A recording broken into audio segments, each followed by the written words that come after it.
Good morning, guys. By now, you can probably tell that I am positively obsessed with the power of the human mind. One of the things I heard before, I actually have read it over and over in Think and Grow Rich, Napoleon Hill's Think and Grow Rich, is this. The number of lines that connect all the different brain cells, neurons in our brain is represented by the number 1 followed by 15 million zeros.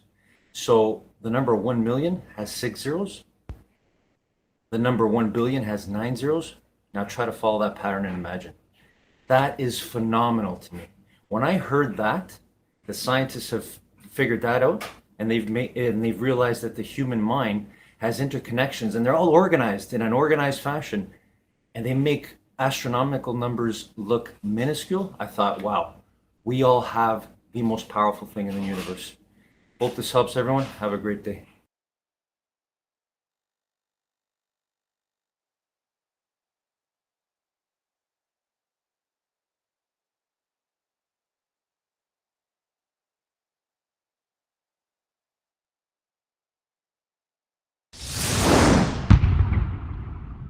If I sit with $100 in my pocket, folks, there is no economy. If you want to be economic, you let money flow. It has to move. You got people in your company, managers and executives that are saving money. They save their money. I'm like, what are you doing, dude? We're saving money. How can you grow a department if you go home and all you do is save it? You know, you open up somebody's freezer and they got ice cream that's 3 months old. It's got this much left. You got Diet Coke that's 4 days old. It's got that much left in it, okay? You got Ziploc containers. You have whole cabinets of Ziploc containers and little plastic things where you, in case you had some leftover corn or peas or potatoes, you're like, don't throw it away. Save that. Save that much pork chop. Maybe I'll hit it tomorrow. See, like this, somebody put this back in here. That's probably Elena doing that. There's no reason to put this back here. It reminds me of my mama. Reminds me of when I grew up. Save everything. It's a terrible product anyway. Why you want to save it? Look at this. She put 2 apples in here. Don't put them back in the refrigerator, man. Eat them or toss them. You're not going to go broke or get rich saving leftovers. What are you guys doing, man? You got in your closet that you ain't ever gonna wear. It don't fit you. It ain't fit you in years, right? How many of you got stuff at your house you could get rid of? You're trying to save stuff. Dude, how can you have new stuff come in when you're holding on to stuff that you don't even use? Right? So you have to use this. It only becomes valuable when it's used. Now the question is, what are you gonna use it on? And the other question is, why don't you use it? Why are you so compelled to hold on to it? What do y'all think that is? You don't know how to get more. Number one reason, your mother did not know how to get a new shirt.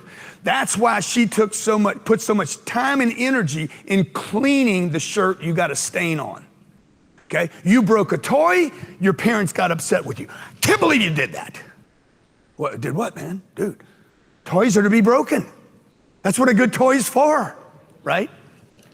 Right? I lost a quarter when I was 8 years old, and I would have thought my house was going to get torn apart because my dad became so upset about the quarter. You're playing with money. Never play with money. What are you doing playing with money? And that lesson pounded on me so hard, it kept me from making real money for 20 years. If you think money is scarce, you hoard it because you believe that no more money will come to you. If you know money is abundant, more money will flow to you. This isn't about being wasteful. It doesn't mean you have to go and always empty your pockets and buy a lot of dumb stuff and throw away all your other stuff. It doesn't mean you have to waste your money. But it's switching the mindset of money is not just some scarce thing that you don't know how to make, that you will never have more of, and so you need to hoard every single dollar that you've got. This is honestly something that I am continuing to rewire myself on. I struggled a lot with money, especially in the early days of my business. Even growing up, I grew up in a middle-class family. My parents spent, my parents are behind me on the wall. Hold on, there we go. This is me when I'm 8 or 9 and my parents here. They believed in education a lot and they didn't have a ton of money. We weren't poor, but they spent all of their money basically on putting the 3 of us kids, I have 2 sisters, through private school.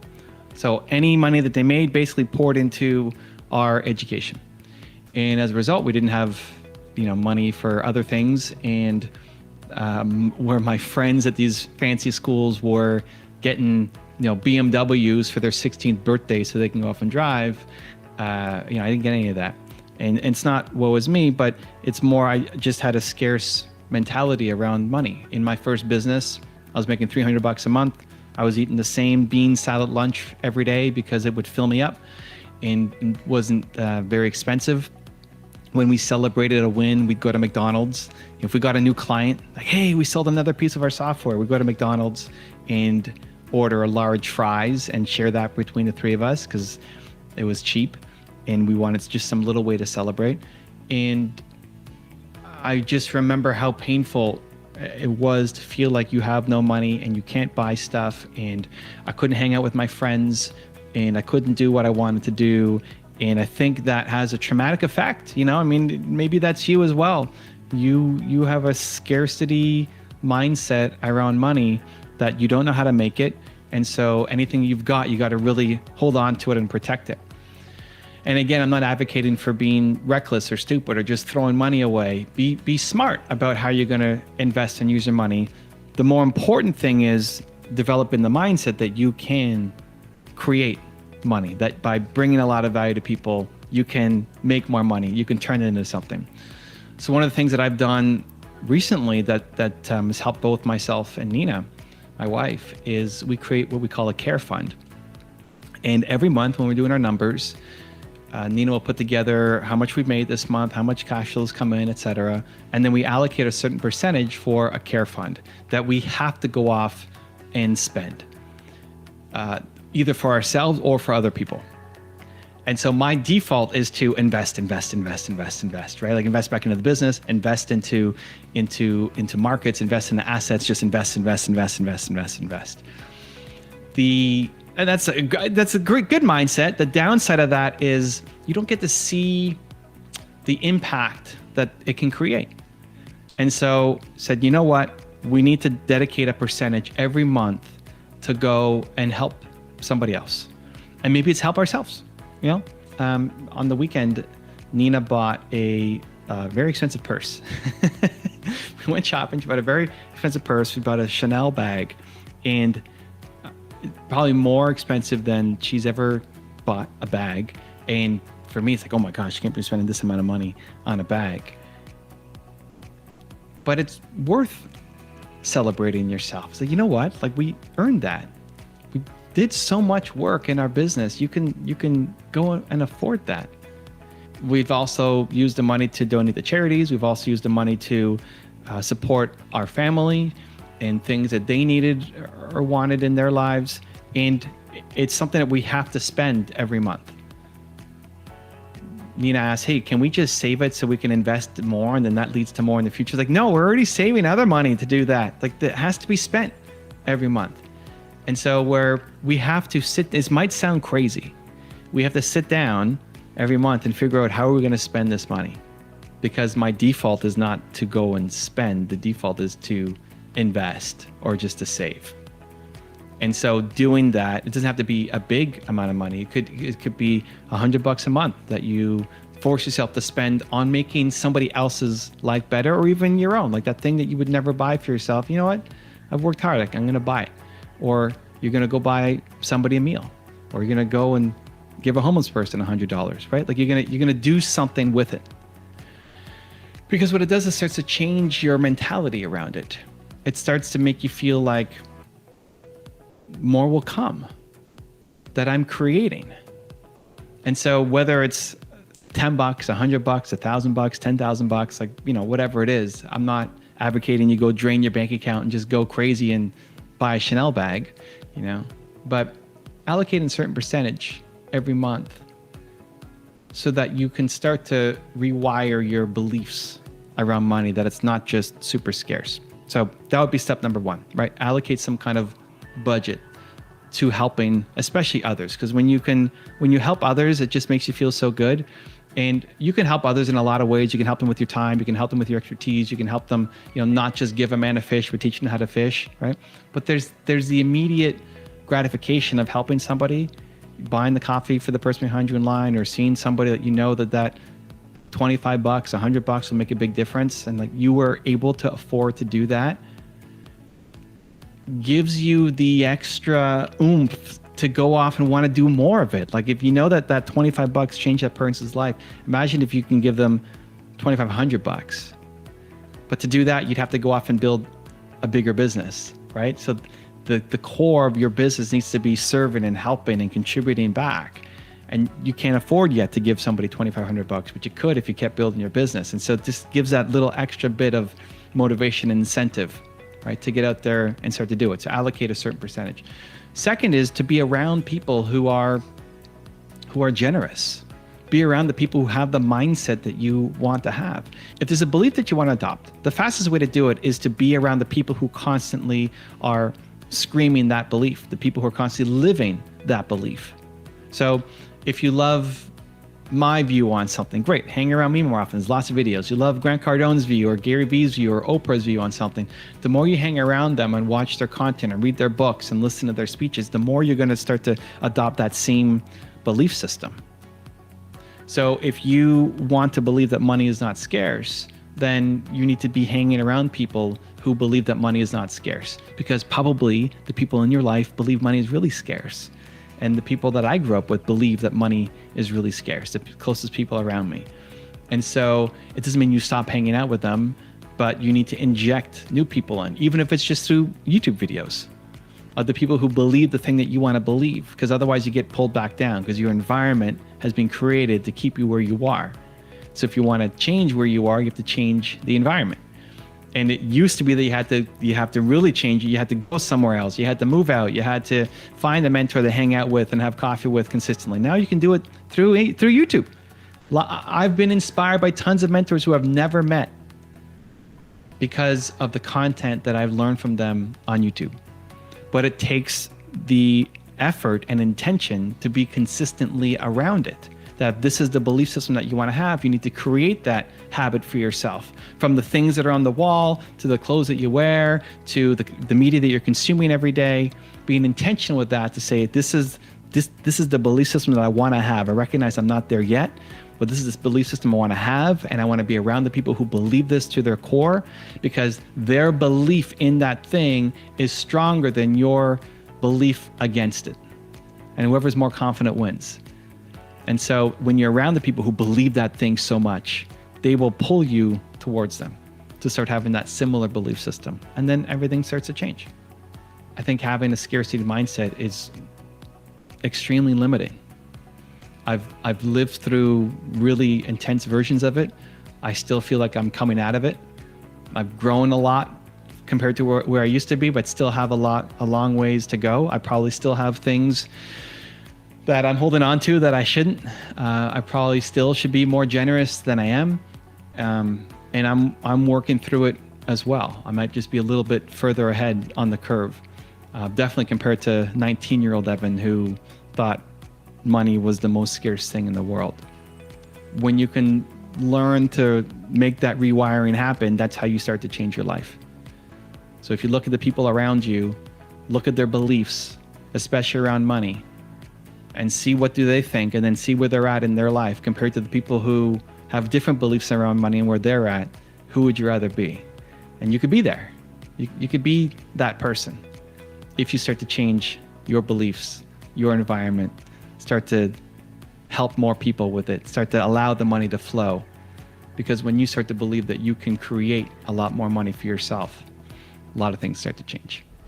Also, to make sure you're actually taking action after watching this video, I've designed a special free worksheet just for this video. The worksheet will highlight all of the lessons learned in this video, as well as pull out our 3 favorite learnings and quotes that will inspire you to actually do something. The worksheet will also give you space to write down what your key takeaways are and your specific plan of action to make sure you're getting results. If you want the worksheet designed specifically for this video, absolutely for free, there's a link in the description below. Go click on it and start building the momentum in your life and your business. I'll see you there.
Olha, se você quiser curtir, vem dançar, porque assim vai abalar.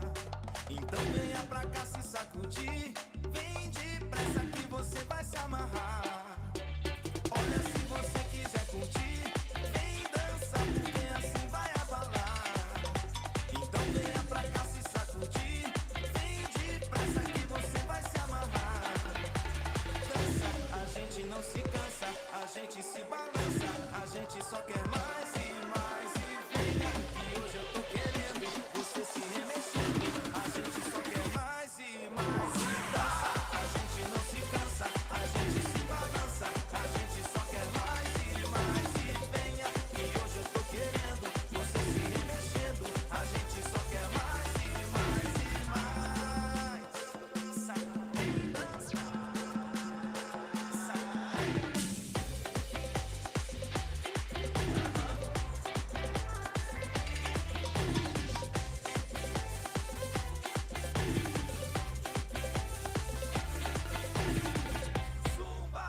Olha, se você quiser curtir, vem dançar, porque assim vai abalar.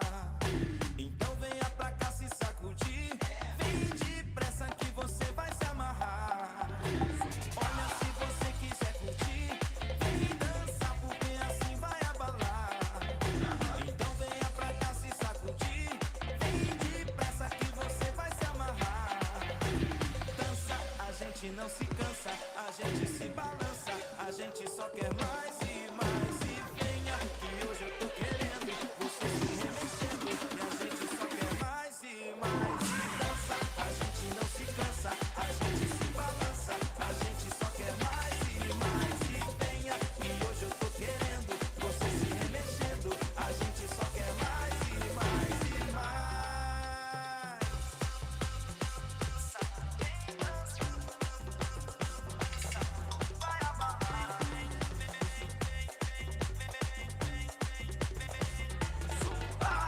Dança, a gente não se cansa, a gente se balança, a gente só quer mais e venha, que hoje eu tô querendo você se remexendo, a gente só quer mais e mais e mais.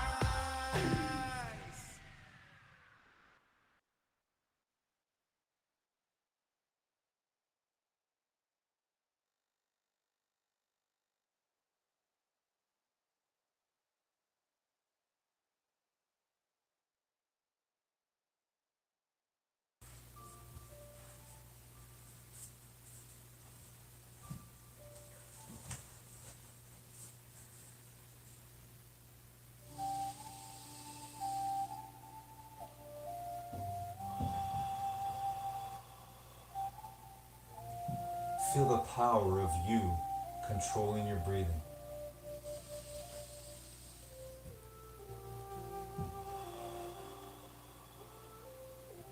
In through your nose and out through your mouth. You've got your legs crossed, your back straight, your eyes closed. You remember the truth. You know the truth that you were born to win, to take control of your life, the way you take control of your breathing.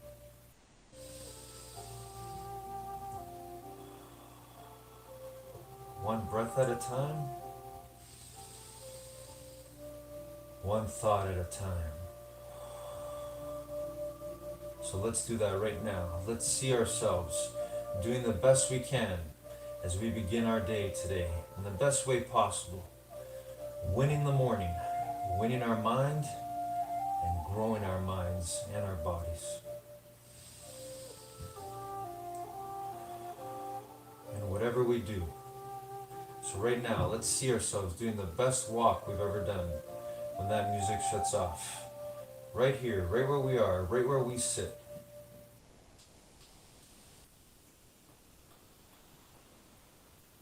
Because we know the truth.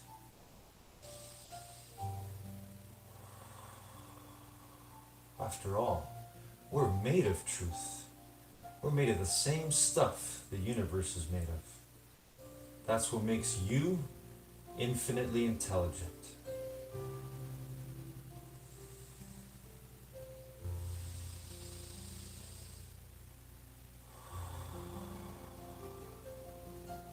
See yourself right now doing the best walk you've ever done when that music shuts off.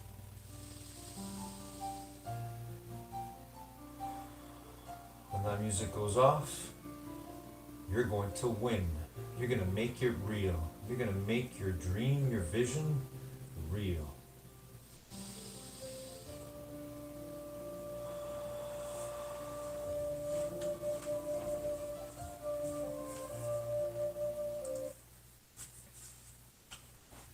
Good morning, determination. So good to be here together again today. A new day, a new chance to be better than we were the last time. Here we go, everyone. When I say go, we're going to start jogging. So right now, as you're doing your best walk, whether it's side to side or whether you're simply walking on the spot, I want you to see yourself doing your best jog on the spot when I say go. I miss you so much, Beverly Glen. I miss you so much, determination. But we get to unite right now with this energy. We get to remember. We get to be our true great self. To grow our minds and to grow our bodies, wherever we are, whatever we're doing. And the way we do this is the way we'll do everything. So here we go. Okay, go.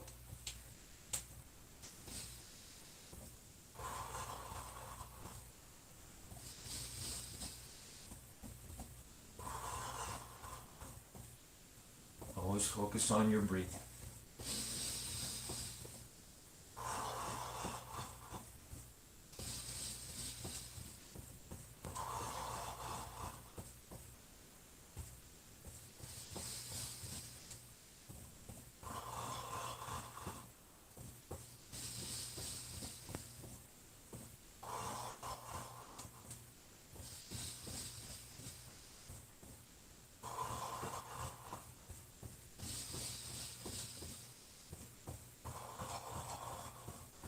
Keep going a little bit more.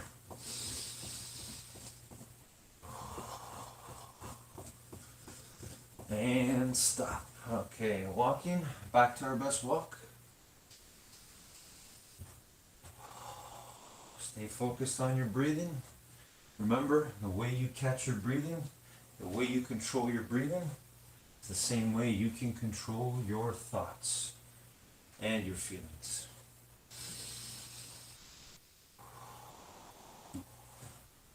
Alright, let's start with some shoulder rolls forward. Let's do 10 forward.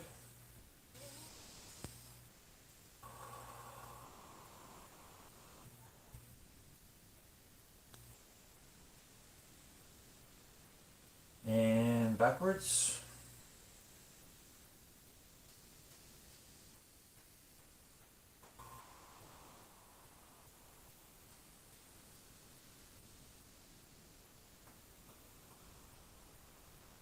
Okay, let's do some arm circles forward. Feel the power of you controlling your mind and your body. Feel the joy of being able to move your body through space the best way you can. And backwards.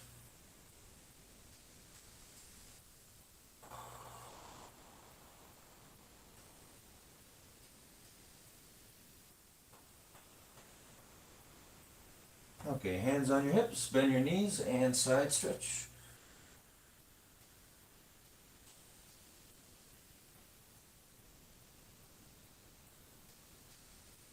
Okay, let's twist our bodies. Twist. Hands on the hips.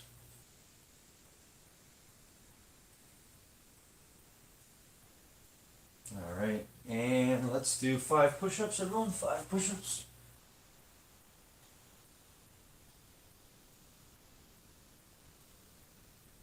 All right, let's do 5 sit-ups together. Here we go. The best you can.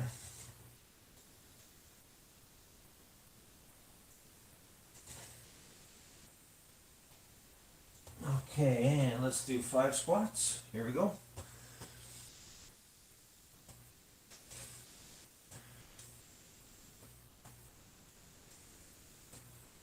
All right, and let's do lunges. 3 on each side, arms out. Alternating legs.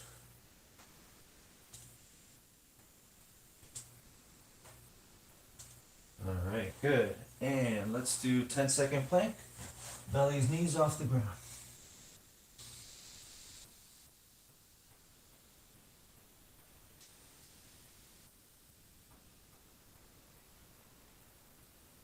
And stand up again, everyone. And let's reach for the ceiling on our toes. Hold it there for 10.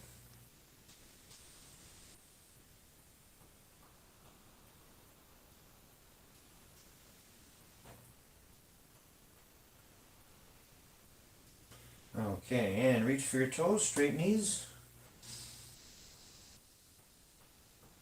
Remember to focus and control that breathing. Just reach. It's okay if you don't touch your toes. Reaching is what matters. All right, and stand up. And let's balance. Grab one leg and focus on planting that foot firmly into the ground. Bend the one knee if you have to. Find your balance point. And then pull that heel back towards your bottom. Excellent. All right, and switch. The other one. Find that balance and hold.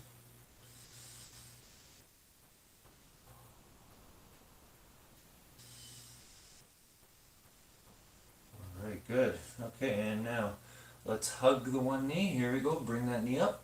And again, find that balance. And hold it there. 10 seconds.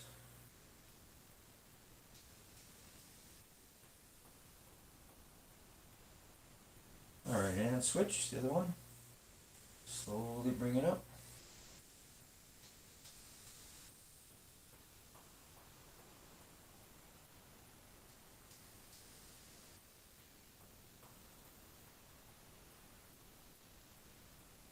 All right, good job. Excellent. Okay, and let's sit down. And let's stretch out and reach for our toes. Straight knees. Here we go. Again, reaching is what matters. It's okay if you don't touch your toes. Just give your best. Feel the joy. Feel the process of you working to become better at every movement you make, every stretch you do. Okay, here we go. Let's do V-shape now with the legs. So V-shape, and reach for the floor as far away from your body as you can.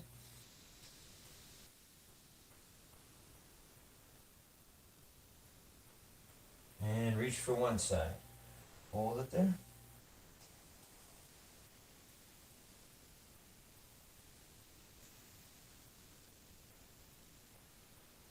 And switch to the other side.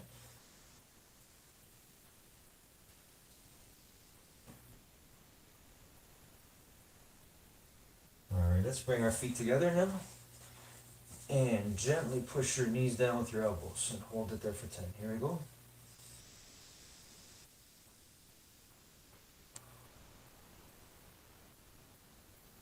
Again, feel that power of you in the now, in the moment, winning WIN, I've heard before, stands for what's important now.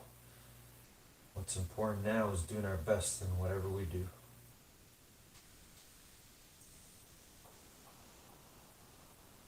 Okay, let's go one leg forward and one leg back. Keep the knee on the ground and go as far back as you can without hurting yourself. Keep that knee down though. Here we go.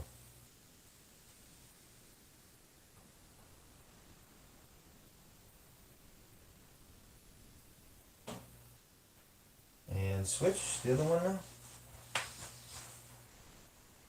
Again, keep that knee down. Go as far back as you can.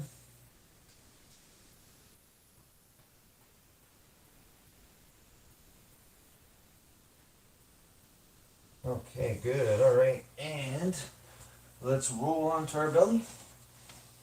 And let's push the floor and look up at the ceiling. Cobra stretch. Here we go. Hold it for 10.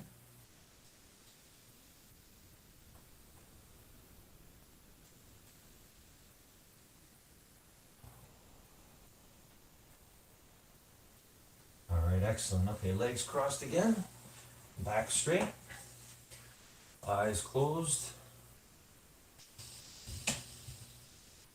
Breathe in through your nose. And out through your mouth.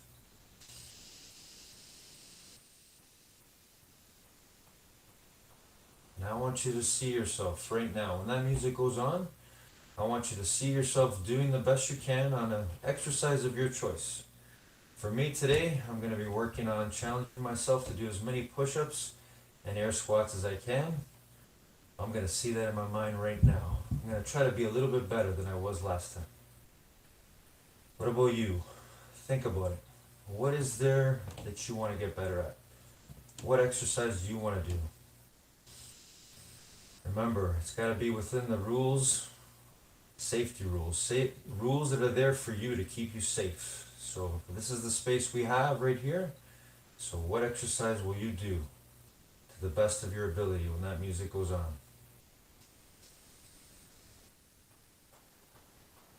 I want you to see that clearly in your mind right now. You might want to do jumping jacks. You might want to do burpees. You might want to simply dance, move your body to the music. If you want to play your own music, you can do that as well. I've got my music here. You feel free to enjoy that. But I want you to see yourself when that music goes on, doing the best you can, whatever exercise you choose. As you know the truth, the way you do that is the same way you will improve and do better at anything.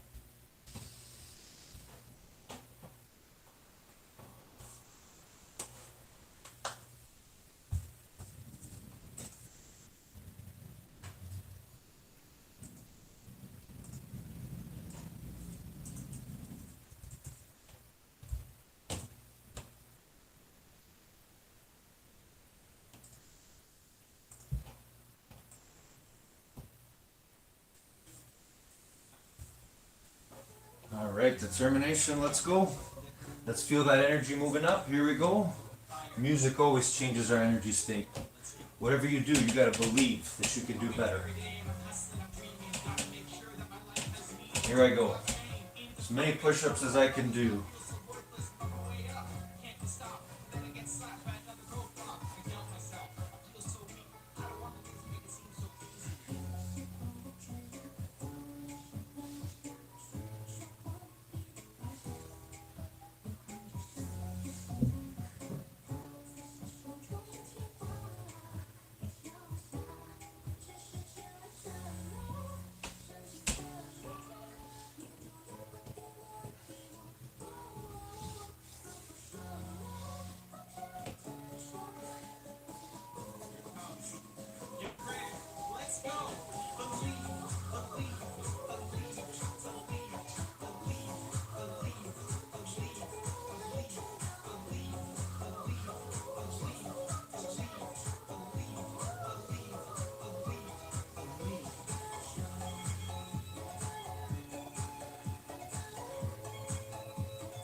All right, we got 53 today. I gotta remember that for next time.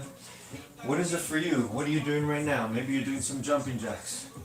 Maybe you're dancing to the music. Whatever it is you're doing, Do it to the best of your ability. You were born to be your best all the time. Remember your breathing.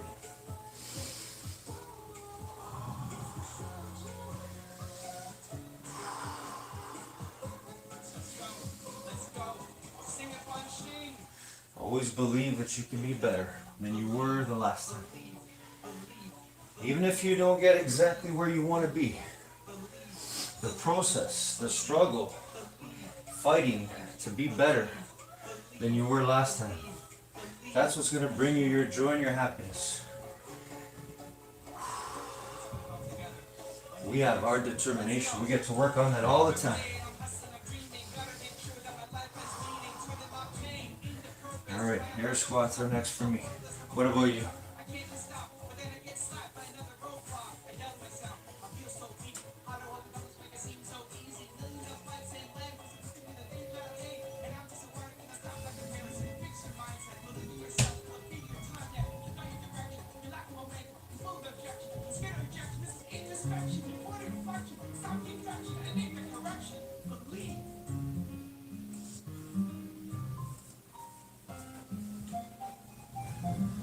All right, air squats. Let's see how many I can do here before I get tired.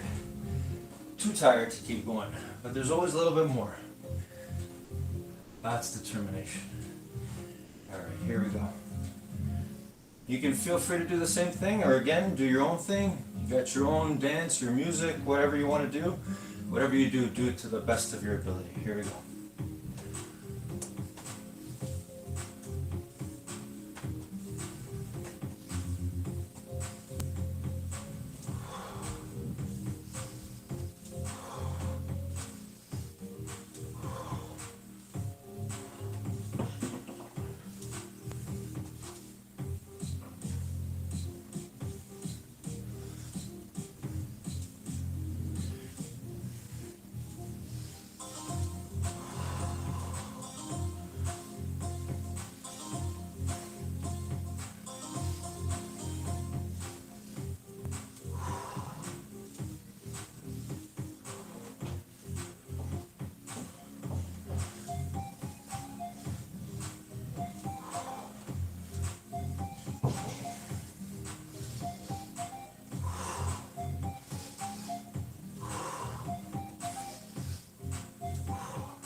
All right, how's everybody feeling? We got the blood flowing. We've given our best at something. Feeling the power of us controlling our breathing again. There's no greater joy than that. For me, no greater joy than the awareness of our determination. So sometimes I try to do these exercises and I try to do as many reps as I can in a minute. That's one way to do it. You can change up your intensity, the amount of reps you do, the time you have, that's up to you. But whatever you choose, always try to get a little bit better than you were last time.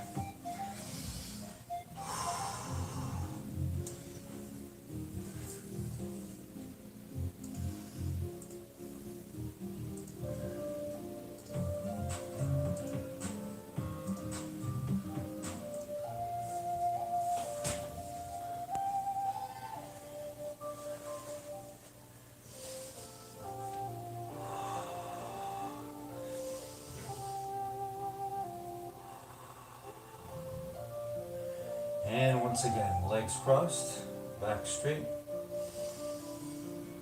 eyes closed, focused on our breathing. Back to our breathing.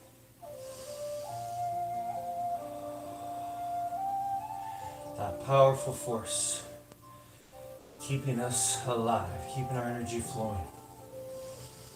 And we don't really think about it. We never really attempt to control our breathing, most of us anyway.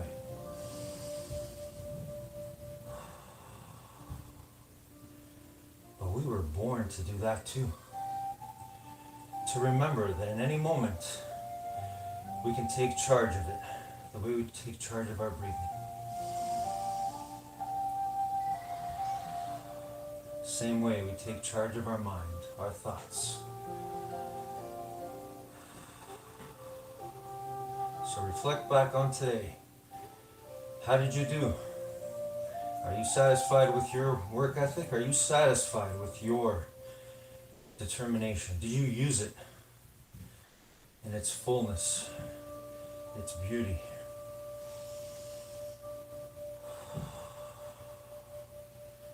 Our determination is invisible.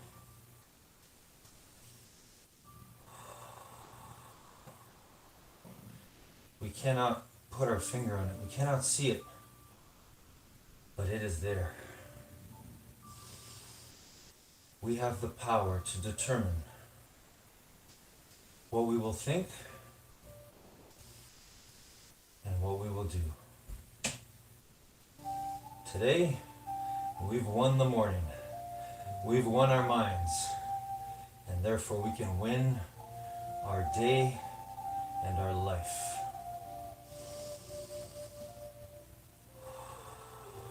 One breath at a time.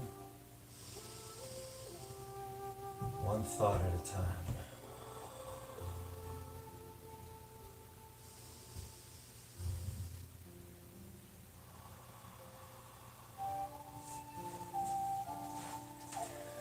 Have a great day, everybody. Have a great life as always. I miss you. I love you guys so much. Keep going. Keep using your determination. Love you guys.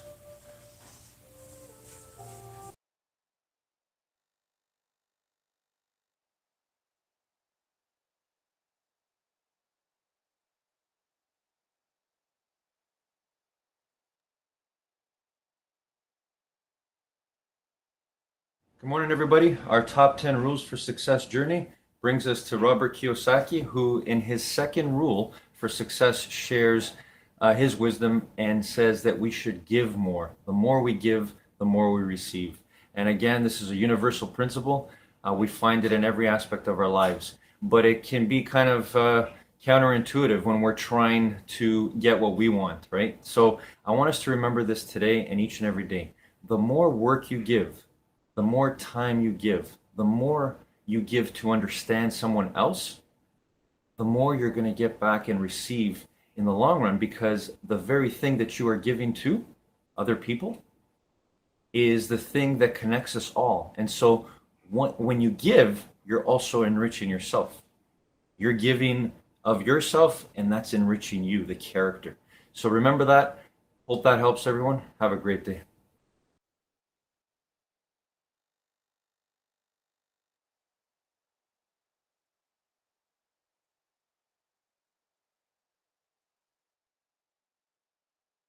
Let's say you want to fix up your house, which is actually quite a lot like fixing yourself up, which is a very common dream metaphor. Yeah. Well, the first thing you want to do is go look around and see what needs to be fixed.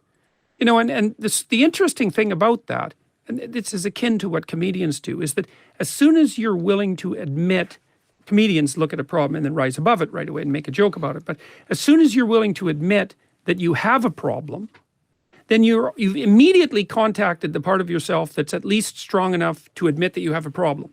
And so as soon, the act of admitting the problem is actually the first step to solving it. Yes. You might say, well, and it's an optimistic step, because you might say, oh my God, I can't admit that I have a problem, because what if I can't solve it? Well, exactly. So then maybe you won't admit to it. If you do admit to it, you're simultaneously admitting to the possibility that you could solve it. Yes. And then it can actually become something that's optimistic. You can say, Yes. well, my life is horrible. It's like, okay, but I'm doing 50 things wrong. Well, great, I could fix those things, and then maybe it wouldn't be so horrible.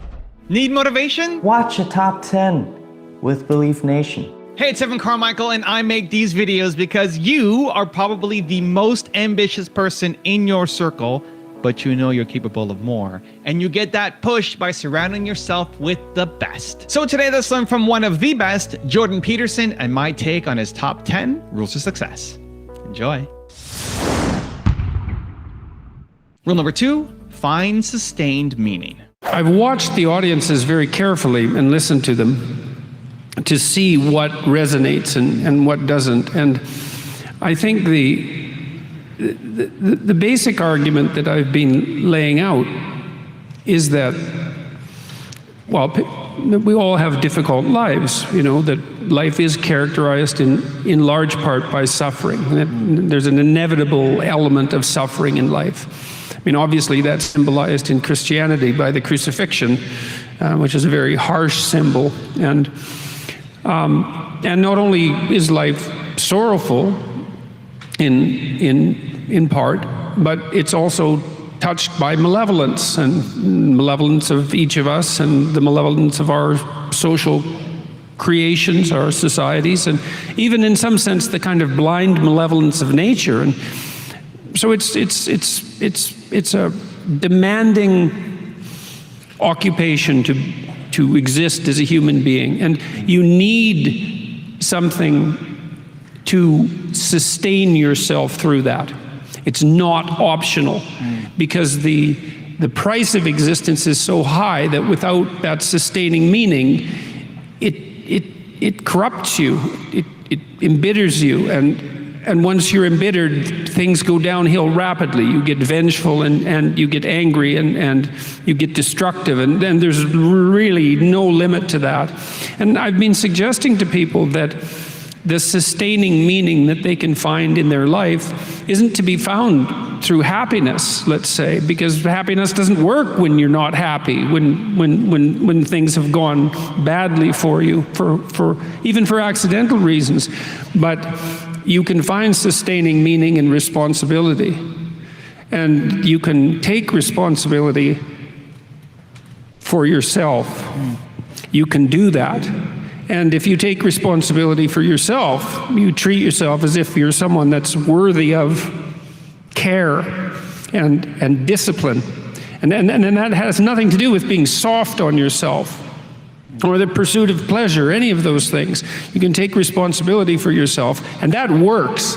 And then if you do that properly, you can take responsibility for your family. And then if you do that properly, you can take responsibility for your community, and you can continue to burden yourself voluntarily, let's say, with a greater and greater range of existential challenges. And all that does is make more and more and more of you.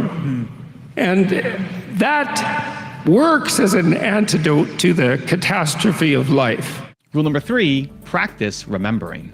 What's the best method to retain what you read and to be able to use it in conversation? Oh, well,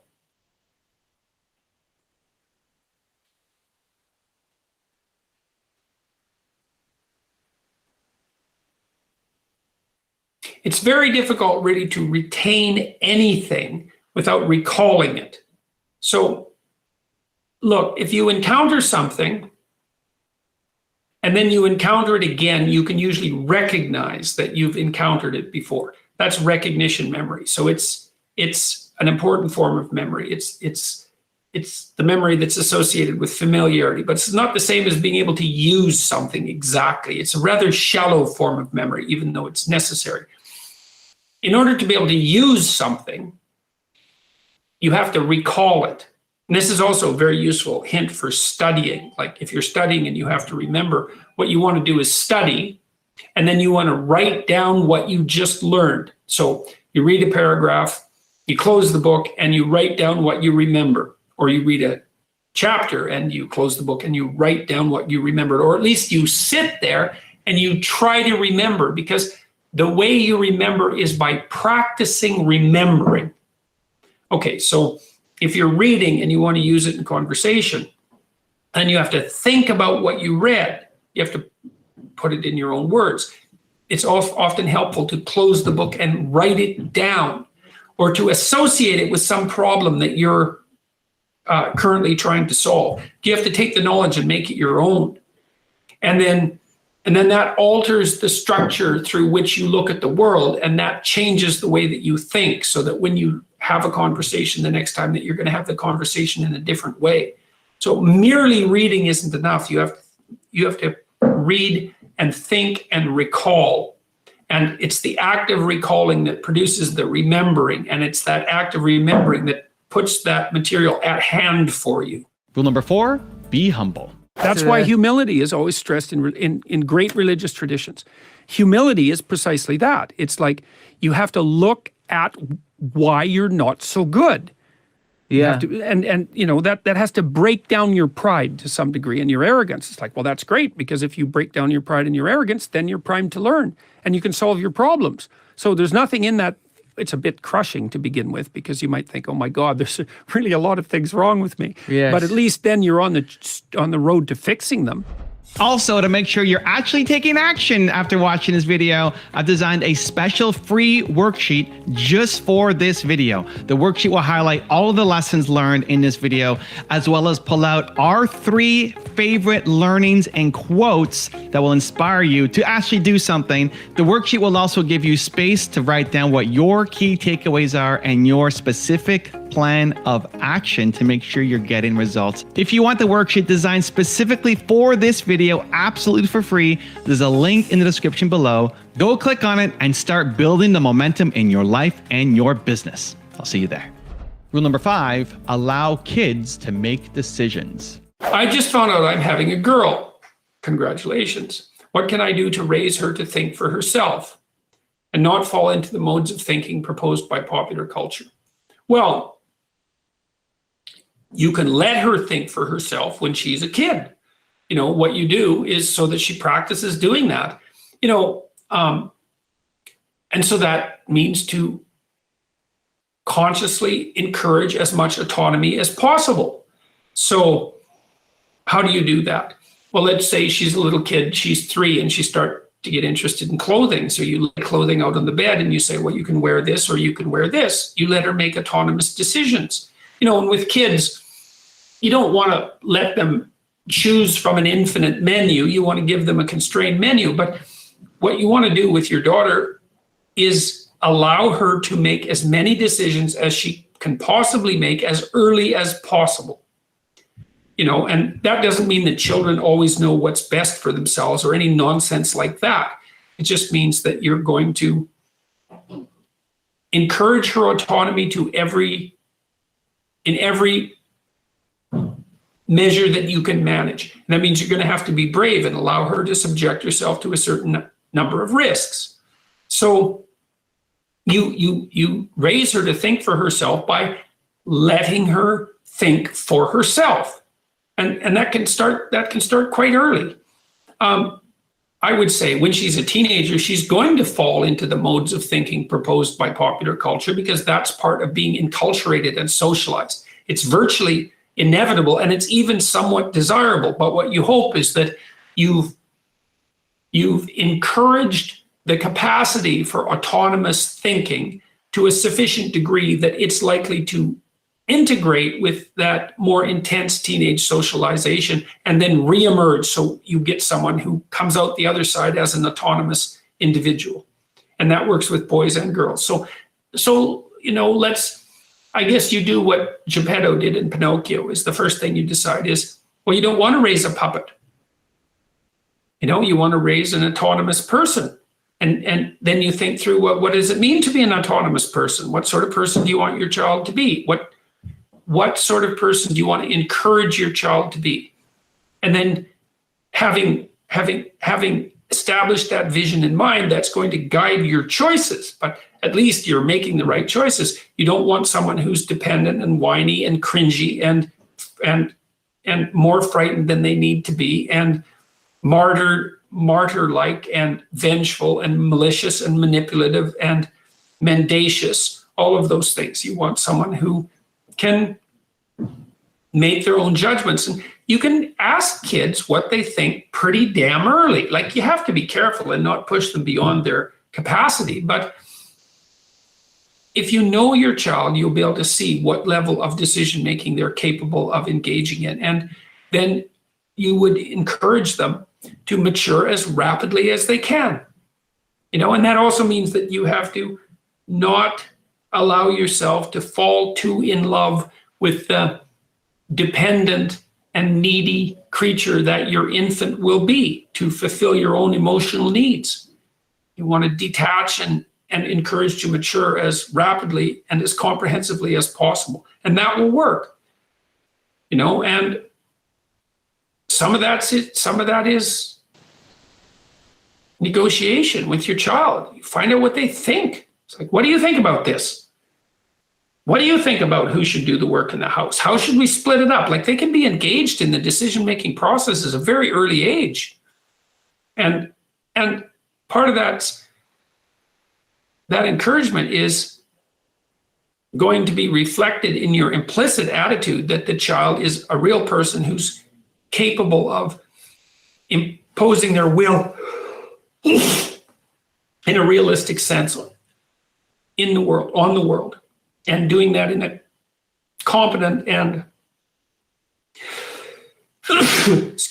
competent and confident manner. Rule number 6, embrace the challenges. I speak to my audiences seriously and pessimistically in some sense about part of the substructure of existence, the mortal side, the fragile side, but conclude, I would say, that there's more to you than there is to what faces you.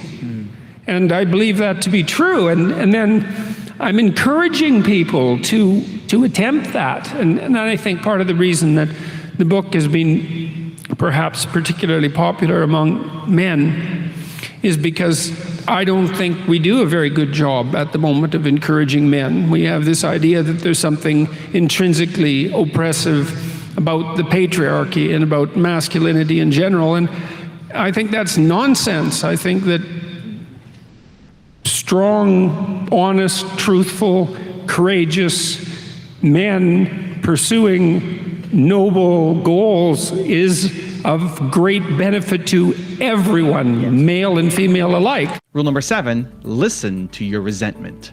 Resentment is a key human motivation, and I would say it's a great teacher. To listen to your resentment is one of the best things you can possibly do. You have to admit that it exists first, and then you have to admit to the fantasies that it's generating, and you have to admit to what you would regard as the way out of it. So that's all very difficult because it means learning things about yourself that you probably don't want to learn. But resentment only means one of two things. It means either like shut the hell up, grow up, quit whining and get on with it.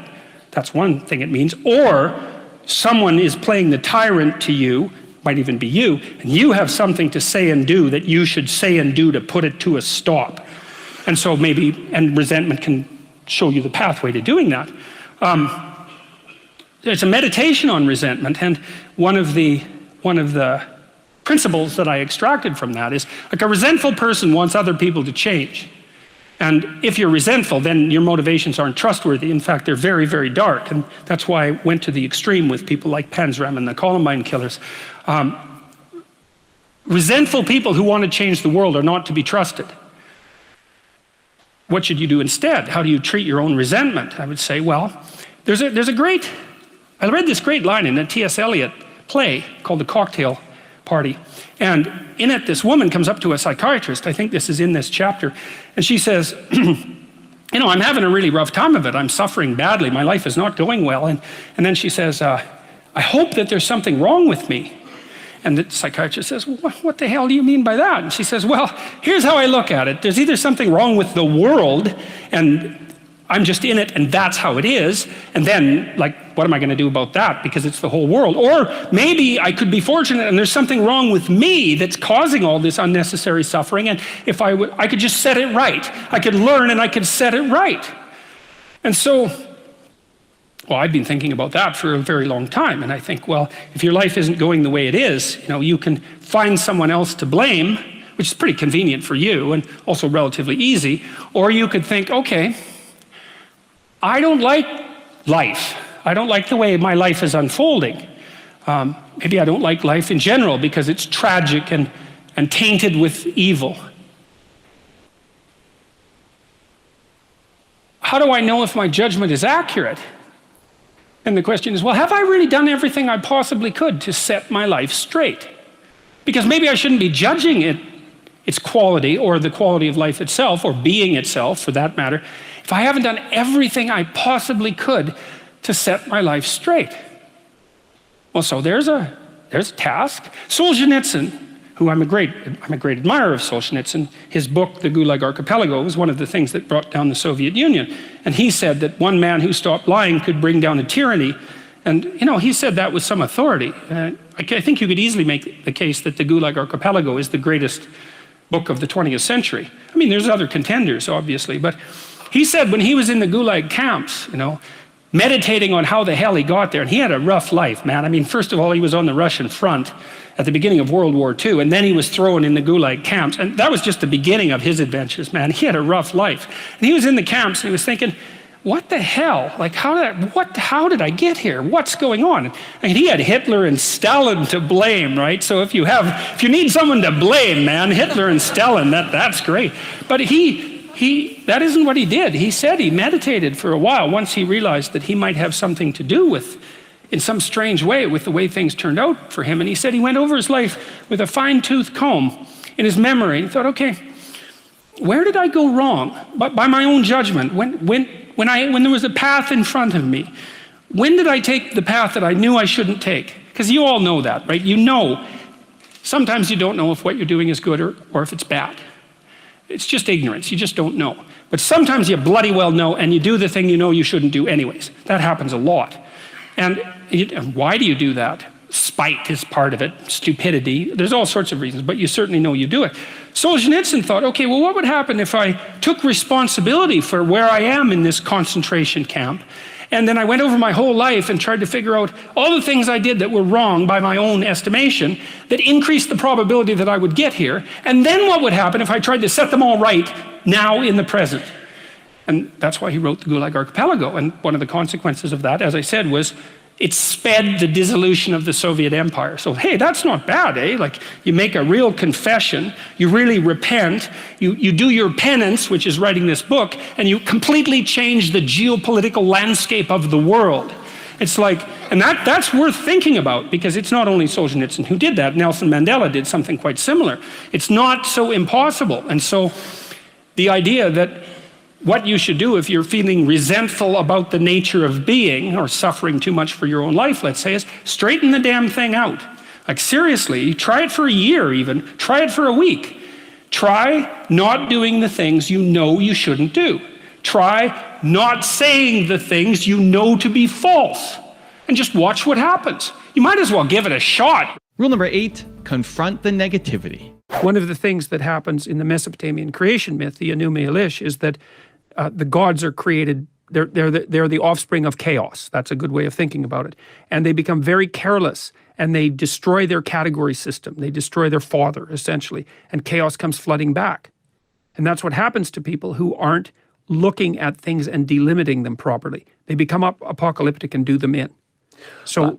But sometimes in mythology, there is the positive confronting of the god, e.g. Prometheus. So sometimes we need to steal the fire. Sometimes we need to challenge these orthodoxies, don't we? Yes, absolutely. I mean, part of the death that you're describing is actually the confrontation with a form of tyrant. Like, your previously addicted self was the tyrant over your emergent self. Yes. And so it's an internal tyrant, and you said it was predicated on a false value system. That's a false set of gods, essentially. And so you had to confront that. That is a kind of death. Rule number 9, seek help.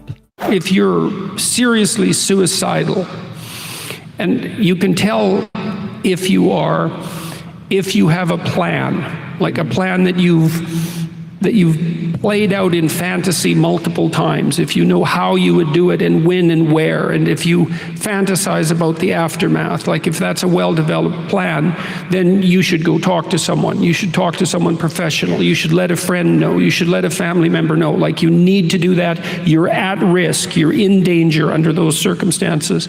And rule number 10, the last one before some very special bonus clips, is have a plan. It's better to have a plan. You know, what's the idea?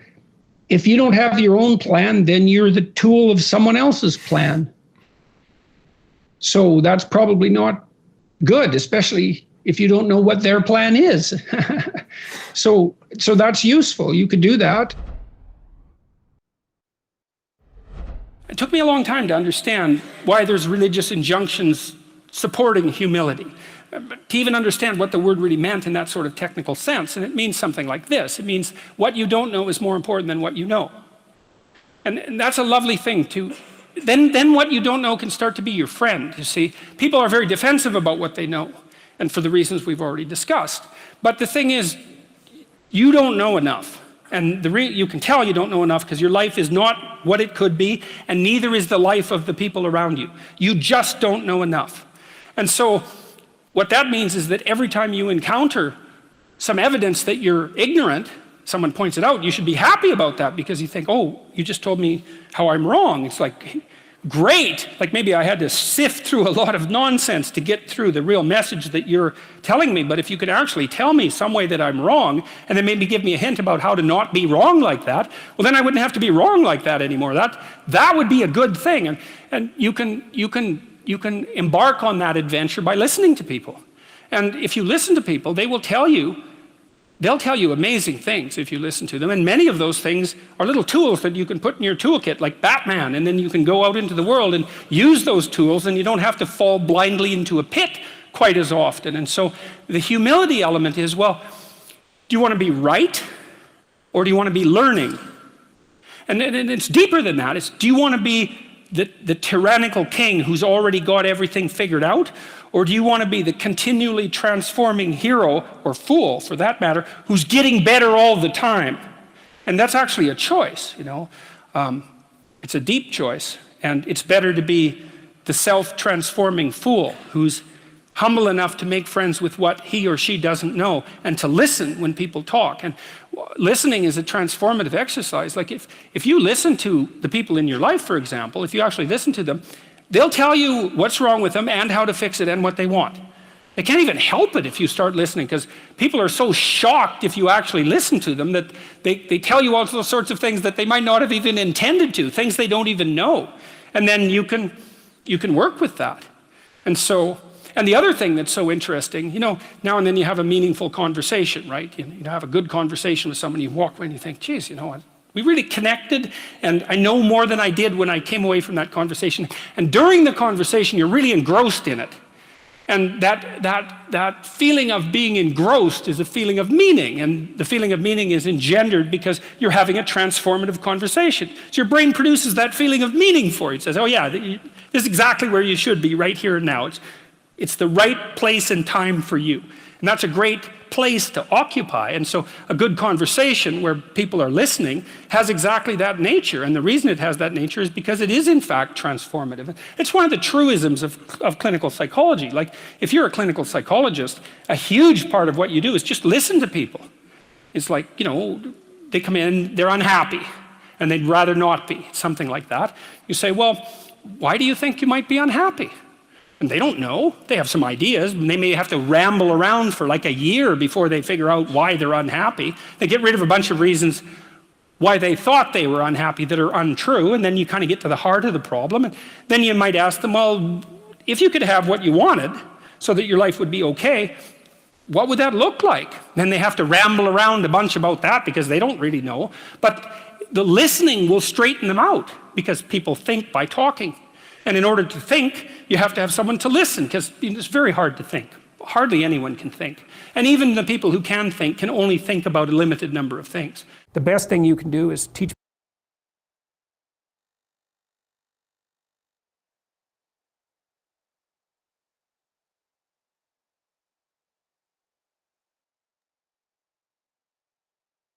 Good morning, everybody. Living, laughing, and loving our way to infinite mind wealth. This is our 4th episode. I want to share with you how I laugh at myself.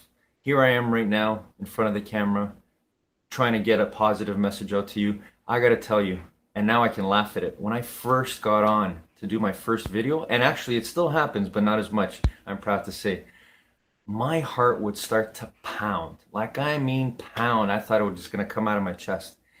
And when I think about it, I laugh at it now, and I hope you can laugh with me. It's amazing that what is going on in our mind, like there's no threat. There's nothing threatening me right now, nothing. But in my mind, there must be something, or is still something, or was something that is making me feel like there's a threat. But it's not real. And I can tell you each and every day, I'm winning, and so can you. So please remember that, laugh at me, and remember when your heart pounds, you're on the verge of something great. Have a great day, everybody.